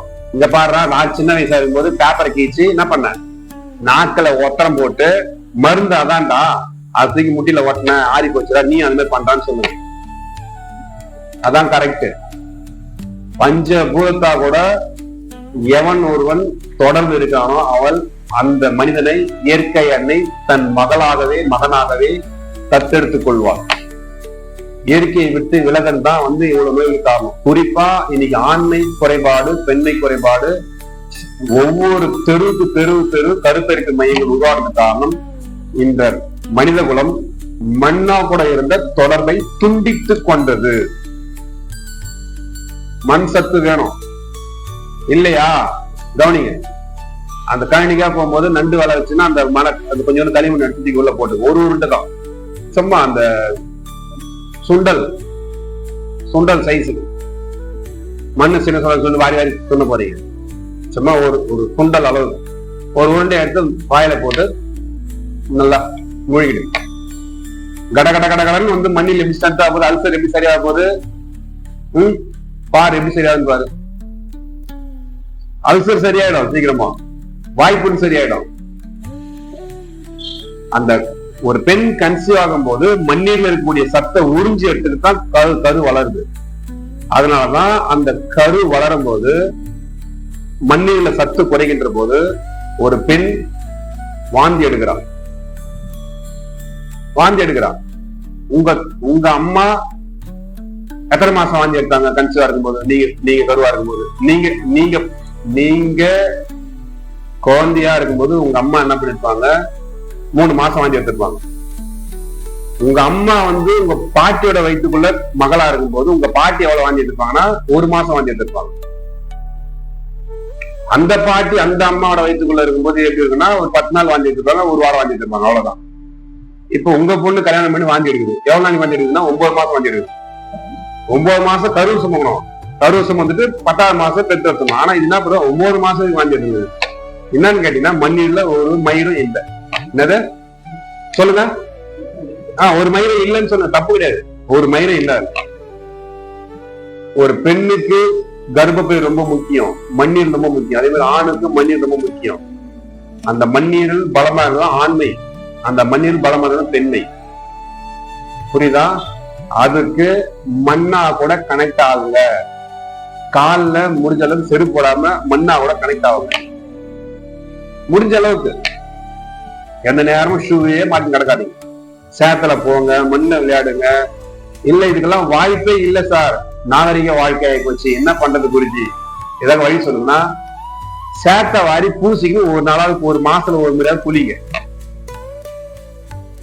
இயற்கை மருத்துவமனைக்கு போனீங்கன்னா மண் குளியல், நீராவி குளியல், வாழை இலை குளியல், சூரிய குளியல், எண்ணெய் குளியல், ஸ்டீம் பாத். ஏன்னா இதெல்லாம் நீங்க பண்ணல, அதனால அங்க துட்டு கொடுத்துட்டு பண்றீங்க. அது நீங்க துட்டு கொடுக்க வீட்லயே பண்ணிக்கலாம். மண்ணு வேணா விக்குது, எடுத்து வந்தியாமா மண்ணை? கடையில இருக்கு மண்ணு, புத்து மண் எடுத்து வந்தேங்க, பேக் அதுல இருக்கா புத்து மண்ணு? அந்த மாதிரிலாம் வாங்கி மாசத்துக்கு ஒரு முறையாவது, அட்லீஸ்ட் மாசத்துக்கு ஒரு முறையாவது என்ன பண்ணீங்கன்னா மண் சத்து கிடைச்சிட்டு கர்ப்பப்பை வேலை செய்ய ஆரம்பிச்சிடும். கருமுட்டியே வரலையா, பிரச்சனையா இருக்குதா? மண்ணீர்ல ஒண்ணும் இல்ல, நீ மண்ணு தேய்ச்சி குளி, இல்ல மண்ணு தூக்கி உள்ள ஒரு உருண்டை தூக்கி போடு. அடுத்த மாசம் உனக்கு கரெக்டா மென்சஸ் வரலாம் கேள்வி. அதனால மண்ணீரல் ரொம்ப முக்கியம். அந்த மண்ணீரல் நல்லா ஸ்ட்ரென்த் ஆகும்னா புரிஞ்சுக்கோங்க, இந்த ஸ்கின்னுக்கு மேல என்ன பண்ணும்? இந்த மயிர் கால்களில் வியர்வை வந்தாக வேண்டும். வேர்வை வர மாதிரி வேலை செய்யணும். முகத்துல வேர்வை வந்து ரொம்ப நல்லது, ரொம்ப ரொம்ப நல்லா கிட்டி போயிடும். அதை பத்தி விளக்கமா வந்து பார்க்கணும். நிறைய பார்க்க போறோம். ராஜ உறுப்புல பத்தி பேசும்போது நிறைய விளக்கங்கள் வரும், அப்படி தெரிஞ்சுக்கலாம். அதனால மண்ணீரல் நல்ல பலம் வாய்ந்தவையாக இருக்க வேண்டுமானால் மண்ணா கூட கனெக்ட் ஆகுங்க. உடம்புல வேறு வர மாதிரி வேலை செய்யுங்க. வேறு வருதா, ஊத்துடின்னு சொல்லாதீங்க, சந்தோஷப்படுங்க. என் முகத்துல நல்லா வேறு வருது, என் உடம்புல நல்லா வேறு வருது, என் மண்ணீர் நல்லா ஸ்ட்ரென்த் ஆகுது நினைக்கணும். புரியுதா? அப்போ இந்த ஆசனம் செய்யும் போது கொஞ்சம் அந்த ஸ்கின்னுக்கு மேல அந்த மயிர் கால்களில் ஒரு விதமான புழுக்கம், மாய்ஸ்சரைசிங் தெரியும். அது தெரியும் போது அங்க இருந்து அந்த மண் சத்தானது அப்படியே வந்து இந்த ஸ்கின்னு மேல பட்டு நேரா உள்ள போயிட்டு மண்ணீரல் டெபாசிட். மண்ணீரல்னா ஸ்கின்னு ஞாபகம். என்னது மண்ணீரல்? ஸ்கின் ப்ராப்ளமா, ஸ்கின் பிரச்சனையா? மண்ணீரல்ல சக்தி இல்ல, அவ்வளவுதான். அதோட நிறுத்திக்கோ. இவ்வளவுதான் பாயிண்ட். பாயிண்ட் டேக்கனா? மண்ணீரல்ல சத்து இல்ல, மைனாவாயி, ரத்தம் குறைபாடு இருக்கு, கருமுட்டை வரல, பீரியட்ஸ் வரல, இர்ரெகுலர் பீரியட்ஸ், இதெல்லாம் இருக்குன்னா மண்ணீரல் சரியான அளவுல தன்னோட வேலையை செய்யல, மண் சத்து இல்ல அப்படிங்கிறத புரிஞ்சுக்கிட்டு மண் சத்துக்கு கொடுக்கறதுக்கு என்ன பண்ணணுமோ அதை பண்ணு. மண்ணீரலுக்கு எந்த உணவு கொடுத்தா மண்ணீரல் பலம் வாய்ந்தவையாக மாறும்? நோட்டீஸ் பாயிண்ட், மாதங்கி எல்லாருமே துவர்ப்பு சுவை உடைய உணவுகள் எல்லாமே மண்ணீரலை பலப்படுத்தும். துவர்ப்பு சுவை உடைய அனைத்து உணவுகளும் மண்ணீரலை பலப்படுத்தும். மாதுளம் பிஞ்சு, வாழைப்பழத்தை உரிச்சு நீங்க தோலை தூக்கி போட்டுருவீங்க, அது மாதிரி பண்ணாதீங்க. அது மாபெரும் பாவ செயல். வாழைப்பழத்தை தூக்கி போட்டுட்டு வாழை தோலை தின்னணும். வாழைப்பழம் தூக்கி போட்டுருங்க, தூக்கி போட்டு தோல் இருக்கு இல்லையா, வாழைத்தோல், அந்த தோலை எடுத்து வச்சு என்ன பண்ணுங்க, பல்ல வச்சு என்ன பண்ணுங்க, அப்படி இழுத்தினா நார் நாரா வரும். அதை சாப்பிட்ட பிறகு தோற்பாரும். மாதுளம் பிஞ்சு துவர்ப்பா இருக்கும். மாதுளம் பழத்தை சாப்பிட்டுட்டு அந்த அந்த தோல் இருக்கு இல்லையா, அதை எடுத்து காய வச்சிருங்க. தூக்கி போடாதீங்க, காய வச்சிருங்க. நல்லா காய வச்சிருங்க. ஒரு வாரம் 10 நாள் காய வச்சிருங்க. எடுத்து போட்டு மிக்சியில போட்டு அடிச்சு பவுடர் ஆக்கிடுங்க. அதை ஒரு டீஸ்பூன் டப்பால கொட்டி வச்சுட்டு ஒரு டீஸ்பூன் வாயில கொட்டிக்கங்க. ஆமா, கொதிக்க வைக்கணுமா? கொதிக்க வச்சு குடிச்சா, டீ குடிச்சாதான் நல்லது உங்களுக்கு. சரி குடிங்க, டீயாவே குடிங்க. அது டீ ஞாபகத்துக்கே இருக்கிறாங்க. கொதிக்க வச்சு டீ போட்டு குடிச்சா நல்லா இருக்கும். சரி, டீயாவது குடிச்சிட்டு போங்க. எப்படியோ ஒரு வகையில அது உள்ள போகணும், அவ்வளவுதான். தோர் பூசை உள்ள போகணும். அப்புறம் வந்து வாழை பிஞ்சு, வாழைப்பூ இல்ல, அது கொஞ்சம் வாழ்வு மாதிரி வரும். அது கொஞ்சம் வேண்டாம். சிலருக்கு வாதம் அதிகமாயிடும், வேண்டாம். கோவக்காய் தோற்பு சுவை. தோற்பு சிறு கசப்பு, சிறு இனிப்பு, அது ஒரு டிஃபரன்ஸ் டேஸ்ட்ல இருக்கும். பச்சையாக சாப்பிடுறது இல்லையா, பாவக்காய் எடுத்து அடிச்சு மிக்சியில போட்டு அடிச்சு ஜூஸ் எடுத்து ஒரு டம்ளர் குடிக்கணும். அந்த மண்ணில் ஸ்ட்ரென்த் ஆக ஸ்கின் எப்படி பல மாறுது பாருங்க. ஸ்கின் மாறிடும், டோன் மாறும். ஏன்னா நீ அங்க போகணும்லங்க, போகணும்ல. மண் எடுத்து போட்டு குளிச்சுட்டா ஸ்கின் ப்ராப்ளம் வந்துருமா? மண் எடுத்து போட்டு குளிங்க. ஒரே மாசத்துல, ஒரே வாரத்துல ஐஸ்வர்யா ராயா மாறிடுவீங்க. சொல்றது புரியுது இல்லையா? மண்ணீர் தான் ரொம்ப முக்கியமானது. அதை பத்தி நிறைய விளக்கம் சொல்லிட்டேன். அந்த ஸ்கின்ல வேறு வரணும், வந்தாதான் நல்லது. பாத்துக்கோங்க. மண்ணு போட்டு குளிங்க. ஒரு மாசத்துக்கு ஒரு முறையோ இல்ல மாசத்துக்கு 2 முறையோ மண் தேய்ச்சி குளிங்க.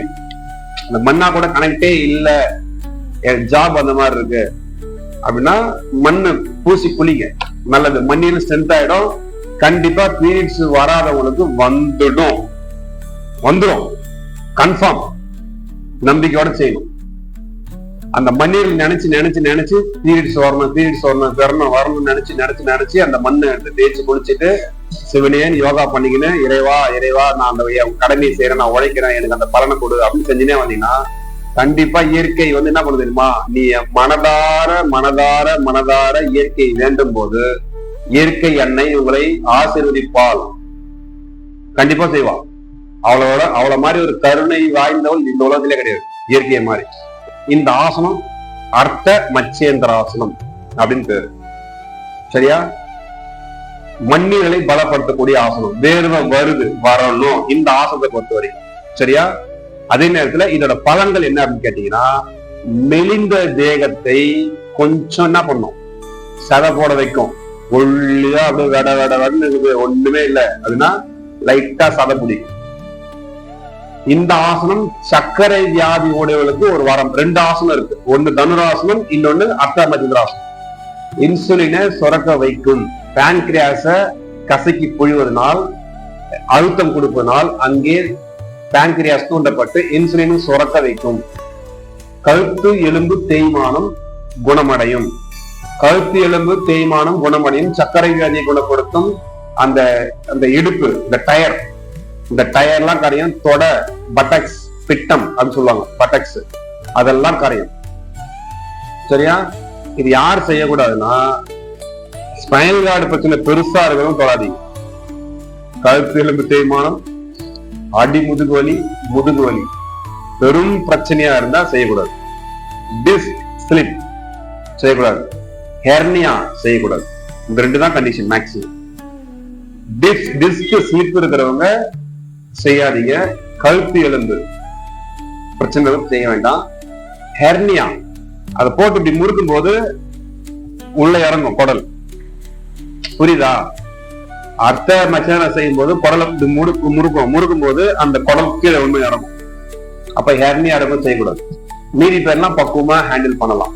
பிபி இருக்கிறவங்க லைட்டா, அது வேற ஒரு மெத்தட் சொல்லி தரேன். இந்த மாதிரி செஞ்சீங்கன்னா கொஞ்சம் பிபி இன்க்ரீஸ் ஆகும். அது வேற ஒரு பொசிஷன்ல இந்த ஆசனத்தை எளிமைப்படுத்தி, இது கொஞ்சம் கஷ்டப்படுற மாதிரி இருக்கும், அதையே கொஞ்சம் எளிமைப்படுத்தி செய்யும் போது வக்கராசனம்னு பேரு. என்ன பேரு? அர்த்த மச்சேந்திராசனம் பேரு. இதை கொஞ்சம் எளிமையா செய்யும் போது வக்கராசனம் பேரு. கஷ்டம் இருக்காது. இதை யார் இந்த மாதிரி எளிமைப்படுத்தி கொடுத்தாருன்னா, அவர் ஒரு டாக்டர், எம்பிபிஎஸ் டாக்டர். தன் சொத்துக்களை எல்லாத்தையும் வந்து தான தர்மம் செய்துவிட்டு ஒரு சித்தராக மாறியவர். அவர் பேர் குவளை ஆனந்தா அப்படின்னு பேரு. சரியா? அவர் இந்த ஆசனத்தை சற்று எளிமைப்படுத்தி உள்ளார். அது எப்படி செய்யுது ராஜா?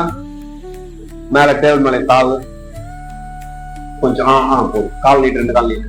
கவனிங்க, அந்த டேபிள் இடிக்குமா? இன்னும் கொஞ்சம் நடுவா, கொஞ்சம் நடுவா. கவனிங்க, நல்லா நிமிர்ந்து உட்காரும். இதை ரொம்ப கவனத்தோட செய்யணும். குழப்பம் வரும் இந்த ஆசனம் செய்யும்போது. என்ன குழப்பம் வரும்ன்றத கவனிங்க. வலது காலுக்கு ஒரு முறை, இடது காலுக்கு ஒரு முறை, அது மாதிரி ரெண்டு முறை, வலது காலுக்கு 2 முறை செய்யற மாதிரி இருக்கும், இடது காலுக்கு 2 முறை செய்யற மாதிரி இருக்கும். சரியா?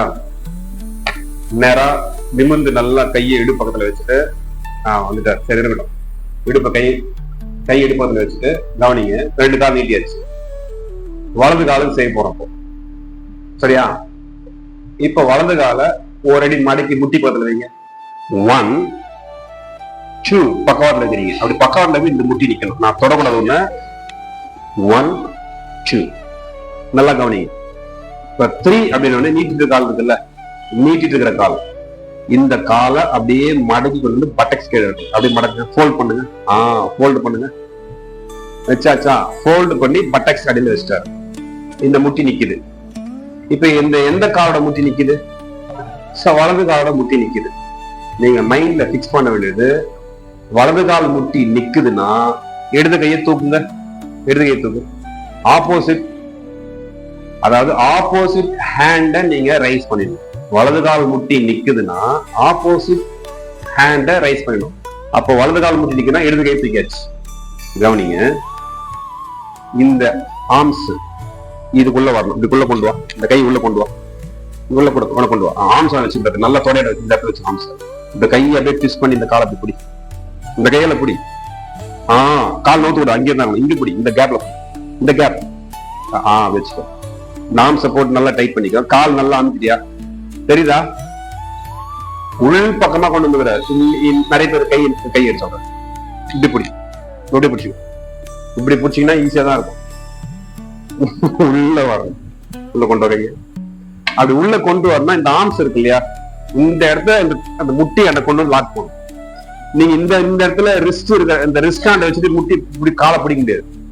ஆர்ம்ஸ் இந்த முட்டி கிட்ட இந்த ஆர்ம்ஸை கொண்டு வந்து டைட் பண்ணிட்டு ட்விஸ்ட் பண்ணணும். கையை அப்படி ட்விஸ்ட் பண்ணி அப்படி பிடிச்சிடணும். தெரியுதா? இந்த ஆர்ம்ஸை முட்டிக்கு கொண்டு வந்துட்டு அப்படியே கையை இந்த இடத்துல இந்த ஃபோல்டு பண்ண இடத்துல ட்விஸ்ட் பண்ணி கையை கொண்டு வந்து இந்த கேப்ல வச்சுட்டார், பிடிச்சிட்டார்.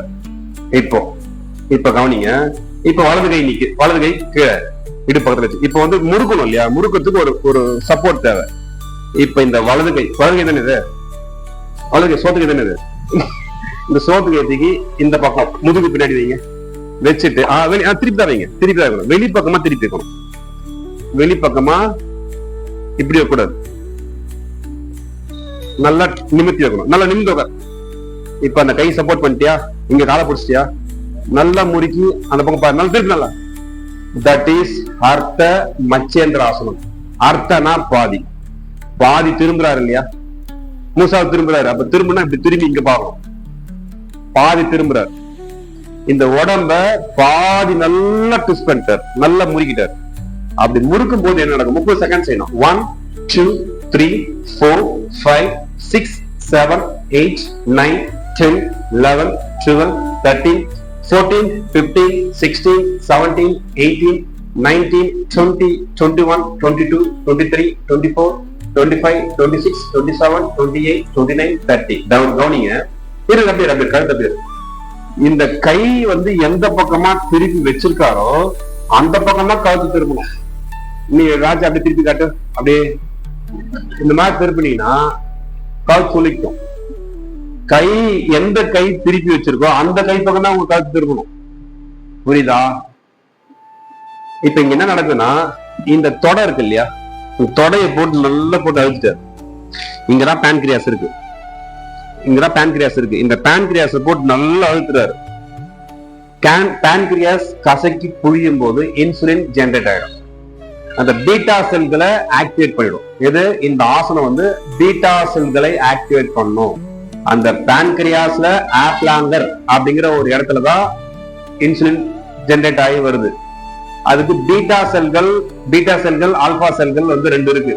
அதுல பீட்டா செல்களை ஆக்டிவேட் பண்ணிச்சுன்னா இன்சுலின் சுரக்க ஆரம்பிச்சிடும். இது என்ன பண்ணணும்னா அந்த பேன்கிராஸை போட்டு கசக்கும் போது பீட்டா சிக்னல் ஆக்டிவேட் ஆயிட்டு இன்சுலின் ப்ரொடியூஸ் ஆகும். அப்போ சர்க்கரை வியாதிக்கு இது ஒரு மருந்து. 2 ஆசனம் இருக்கு. ஒண்ணு தனுராசனம். சர்க்கரை வியாதி அடியோடு இருக்கணுமா, இன்சுலின் ஜெனரேட் ஆகணுமா, தனுராசனம். தென் அர்த்த மச்சேந்திராசனம். புரியுதா? இப்ப என்ன நடக்கும்னா, இப்ப இந்த மாதிரி செய்யும் போது ஒரு விதமான புழுக்கம் தெரியும், ஒரு மாதிரியா புழுங்கும். அப்படி புழுங்கும் போது இந்த ஸ்கின் மேல லைட்டா அந்த மாய்ச்சர் புழுக்கம் தெரியும். அப்படி தெரியும் போது மண் சத்து ஊடுருவி வந்து இந்த ஸ்கின் மேல பட்டு, ஸ்கின்னா மண்ணீரல் மறக்கூடாது. ஸ்கின் ப்ராப்ளமா மண்ணீரல், அவ்வளவுதான். வேற எந்த தேனியும் வேண்டாம். இந்த சத்து கம்மியாகுது, அந்த சத்து கம்மியாக, இதெல்லாம் ஆணி கொடுக்குற வேலை. இதுதான் கான்செப்ட். அப்ப மண்ணீர்னா ஸ்கின், மண்ணீர்னா ஸ்கின் மறக்கவே கூடாது. அப்ப அந்த ஸ்கின்ன சரி பண்ணணும்னா மண்ணீர் வரணும். அதே மாதிரி கர்ப்பப்பை ஒழுங்கா வேலை செய்யணும், மண்ணீர் வேலை செய்யணும். இவ்வளவுதான். இந்த தேரிய மறக்காதீங்க. இந்த ஃபார்முலாவை, இந்த தேரிய கனவு மறக்காதீங்க. மண்ணீரல் யாருக்கு ஒழுங்கா இருக்கோ அவர்களுக்கு மட்டுமே கரெக்டா 9 மாசம் 9 நாள் 9 மணி நேரம் 9 நிமிஷம் 9 நொடியில கரெக்டா சிங்கக்குட்டி வந்து பிறக்கும். என்ன குட்டி? சிங்கக்குட்டி. பூனைக்குட்டி கிடையாது, அது வந்து பிறக்கும். சரியா? மண்ணீரல் எந்த அளவுக்கு நல்லா இருக்கும் அதை வச்சுதான். மண்ணீரல் போச்சுன்னா பூனைக்குட்டி, எலிக்குட்டி, கழுது குட்டி தான் பிறக்கும். புரியுதா? பாத்துக்கோங்க. ஓகேவா? லைட்டா புழுக்கம் வருதா? லைட்டா வருது இல்ல? லைட்டா ஹீட் ஆகுதா? ஆமா, ஹீட் ஆகிதான் அப்ப புழுக்கம் வரணும். ரொம்ப நேரம் இருக்காத, வலிக்கு போகுது முதுகு. இப்ப கை ரிலீஸ் பண்ண போறாரு. கழுத்து திருப்பிங்க. எப்படி ரிலீஸ் பண்ணணும்? கழுத்தை ரிலீஸ் பண்ணணும். 1, நேரம் கொண்டு வாங்க. 1, கையை திருப்பிங்க. 2, அந்த கை இப்படியா திருப்பி வச்சுங்க. 2, கையை ரிலீஸ் பண்ணுங்க. 3, கொண்டு வந்து பக்கத்துல வச்சிருங்க. 3, காலை ஃபோல்ட் பண்ண காலை நீட்டுங்க. ஃபோல்டு பண்ண காலை கொண்டு வந்து பக்கத்துல முட்டி பக்கத்துல வைங்க. 5, கால் நீட்டுங்க. 6 ஸ்டெப். புரிஞ்சுதா? இப்ப ஆப்போசிட் செஞ்சு காட்டுறேன், நல்லா மண்ணில ஏத்திக்கோங்க. சரியா? லெஃப்ட் லெக் 1, 2, பக்கவாட்டுல இருக்கிறாரு. இப்ப லெஃப்ட் லெக் நிக்குது. 3, ஃபோல்ட் பண்ணுங்க. அப்படி தூக்கி வந்து வைக்கணும். இப்படி தூக்கி இந்த காலை அப்படி இப்படி மடக்கி காட்டு பார்க்கலாம். மடக்கி நீட்டி. இந்த மாதிரி வரணும். இது வர தெரியலன்னா, இது செய்ய தெரியலன்னா நீட்டு காலை இப்ப அப்படியே தேய்ச்சினே போத மடக்கு. இந்த மாதிரிலாம் பண்றீங்கன்னா கொலை பண்றீங்க அர்த்தம். யோகாவை என்ன பண்றீங்க? கொலை பண்றீங்க அப்படின்னு அர்த்தம். இல்ல இந்த ஆசை சொல்லி கொடுத்த அந்த சித்தரை கொலை பண்றீங்க அர்த்தம். இந்த மாதிரிலாம் பண்ணக்கூடாது. ஆக்சுவலி பாருங்க, இன்னும் ரெடியா இருக்கு பெட்ஷீட். போட்ட பெட்ஷீட் போட்ட மாதிரி அப்படியே இருக்கும். டைல்ஸ் உட்காரும் போதே பெட்ஷீட் உட்கார்ந்தா கம்முன்னு உட்காரணும். அதை போட்டு அறக்கணும் என்ன ஆகும்? அது கசங்கி தான் போகும். போட்டது போட்ட மாதிரி கம்முன்னு உட்காந்தீங்கன்னா அப்படியே இருக்கும் பெட்ஷீட். நவுந்திருக்கும், மாறதும், பண்றதும், தேய்க்கிறதுனா அது சுருங்கி தான் போகும். உட்கார்றதோட ஒரு ஒழுங்கின பாருங்க. உட்கார்றத கூட தெரியல, சாப்பிட தெரியல, எப்படி மோசம் போனது, எப்படி சாப்பிடணும் தெரியல, எப்படி தூங்கணும் தெரியல, எதுவுமே தெரியல. ரொம்ப கஷ்டமா இருக்கு எனக்கு. கஷ்டமா இல்ல, ரொம்ப கஷ்டமா இருக்கு. போலாமா? 1, 2, 3 இப்படி வருது பாருங்க. அந்த மாதிரி வரணும். இப்போ லெஃப்ட் லெக் நிக்குது. எந்த கை தூக்கணும்? சோத்து கையை தூக்கிடணும். தூக்குங்க. அந்த ஆர்ம்ஸ் வரணும். அந்த இந்த மார்புக்கும் முட்டிக்கும் இடையில இருக்கிற கேப்ல. புரியுதா? இப்படி கொண்டு வந்து இப்படி கூடாது. இப்படி வெளில கொண்டு வாங்க. இப்படி கொண்டு வந்துட்டு ஏதாவது பண்ணுவாங்க. அது மாதிரி கூடாது.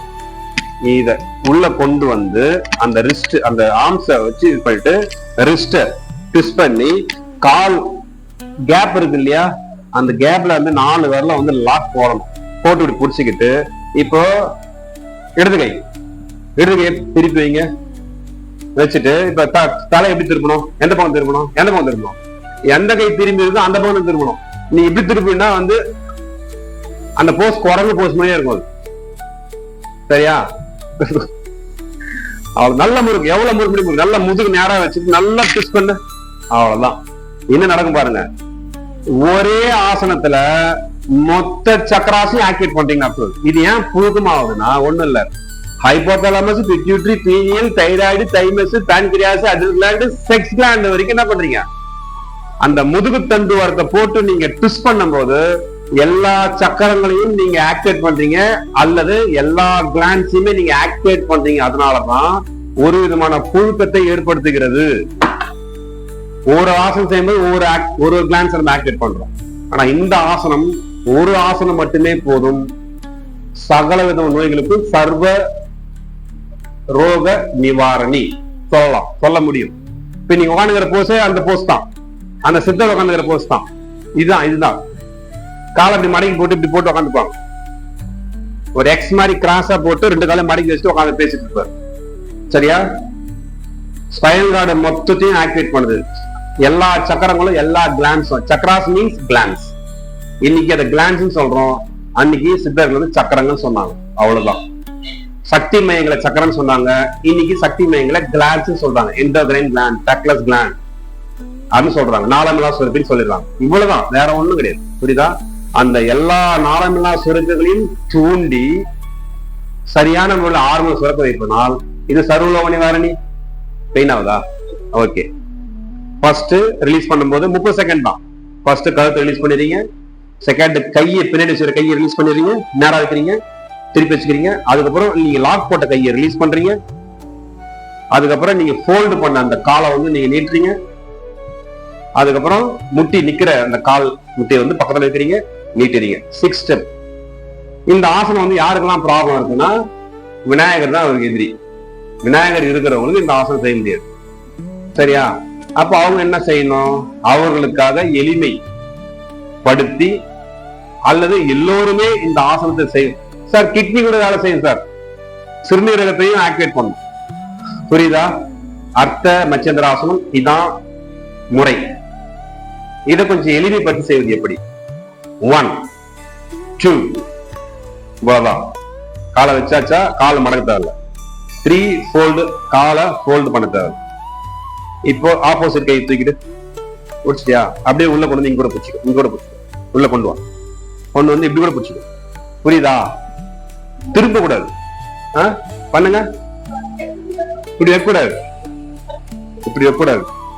கையை இப்படி கொண்டு வாங்க. என்னது இது? என்ன பண்றீங்க இப்ப நீங்க? எவ்வளவு முயற்சி பண்றேன், பகிரத பிறகுதான் பண்ணிட்டேன், ஆனா இப்படிதான் வருது எனக்கு. கைய இந்த ஆம்ஸ், தாயே இந்த ஆம்ஸ் முட்டியில வரணும். இந்த ஆம்ஸ் இருக்குல்ல, முட்டியில வைங்க. ஒண்ணு நல்லா நவுத்துங்க, முட்டிய இன்னும் நவுத்து நல்லா. இப்ப கொஞ்சம் அப்படியே கை முறுக்குங்க, முறுக்கிட்டு பேண்ட் ஏன் பிடிங்க. அது பிடிச்சிங்க. அவ்வளவுதான். இப்ப பின்னாடி ஒரு கையை வச்சு திருப்புங்க. பின்னாடி முறுக்கு, அந்த பக்கம் முறுக்கு, முறுக்கு முறுக்கு. அங்க பாரு, என்னையும் பாக்குற, திரும்பு. வந்துச்சா? காலை வந்து அவங்கள எட்டி வதிக்காதீங்க. அவங்க அவாஸ்ல நெக்ரோசி கவனிங்க. அவங்க இடுப்புல பிரச்சனை இருக்கு, காலை மடங்கு. அவங்க எட்டி வதிக்கிறீங்க, காலை மடங்கு சித்ராங்கி. ஆனா அந்த லேடிஸ் சமாளிக்கிறது கஷ்டம். அவங்க சமாளிக்கிறதுக்கு பெரிய தைரியம் வேணும். அந்த தைரியம் இருந்தா மட்டும் சமாளிக்க முடியல, கஷ்டம். போதும் அன்பு, அன்பு பயங்கரமா வச்சுக்கிறீங்க. உங்க அன்பு எவ்வளவு பெரிய அன்பு தெரியுமா? பயங்கரமான அன்பு. அன்பு காமிச்சு கொன்றுவாங்க, கொன்றுவாங்க. என்னவா என்ன சொல்றாங்க? அவங்க இல்லைன்னா யாரு இல்ல, யாரு இல்ல. இது மாதிரிலாம் பேசி என் வாய கலர்ந்தீங்கன்னா, யாரு இல்ல, யாரு இல்ல. இந்த மாதிரி வந்து வாயில வட சொல்லக்கூடாது, தெரியுமா? இவங்க பூச்சி மாதிரிதான், பயந்த சுபாவம் தான். ஆண் வந்து வாய கலர்றாங்க. இப்போ ஆண்கள் தவறு செய்வதற்கு பயப்படுவாங்க, தவறு செய்ய மாட்டாங்க. வாய்ப்பு கொடுக்குதுன்னா பெண்கள் தான், ஆண்கள் மேல குற்றம் கிடையாது. நீ வாய்ப்பு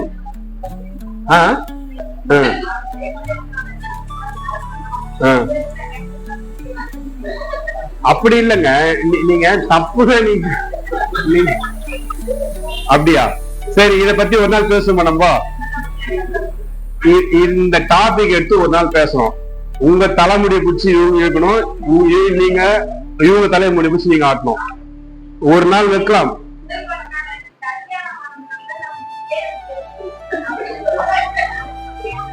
உண்மைதான் அது. இது என்ன கதையா இது?